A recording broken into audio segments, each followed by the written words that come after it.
এয়া মন্দিৰত বন্ধুসকল শিৱলিংগত এয়া গাখীৰ অৰ্পণ কৰিছে আৰু গাখীৰ দি আছে, পানী দি আছে। আৰু এয়া মন্দিৰৰ চৌপাশৰ দৃশ্য আপোনালোকক অকণমান দেখুৱাই দিছোঁ। আপোনালোকেও আহিব, নিজৰ মনৰ ইচ্ছা পূৰ হ'ব। এয়া ভকতে ফল মূল কল দি আছে ভক্তসকলক। আৰু বন্ধুসকল এয়া মানুহ দেখিছেনে কিমান লোকাৰণ্য হৈছে। চৌপাশে মানুহ খালী। ধূপ ধূনা লগাই আছে, চাকি বন্তি জ্বলাইছে, ফল মূল প্ৰসাদ লৈ আছে। সৰু সৰু কণমানি কেঁচুৱা লৈও আহিছে ইয়াত বহু দূৰ দূৰণিৰ পৰা। এই থানখন বহুত এটা মহত্ব আছে। এই শিৱ থানখন বহুত পুৰণি হয়, প্ৰায় 10ম শতিকাৰ ভাগৰ হয় এই মন্দিৰভাগ।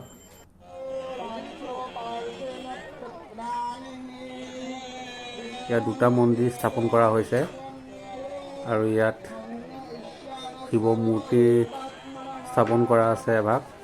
মূৰ্তিভাগ বাহিৰৰ প্ৰৱেশ কৰিয়ে প্ৰথম আপোনাৰ নিজৰ সোঁহাতে দেখা পাব।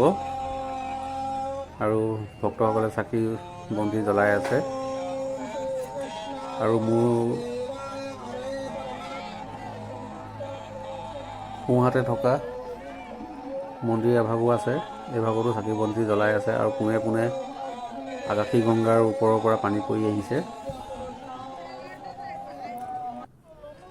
ইয়াত বিষ্ণু মন্দিৰতো ভাগৱত পাঠ হৈ আছে অহৰহ।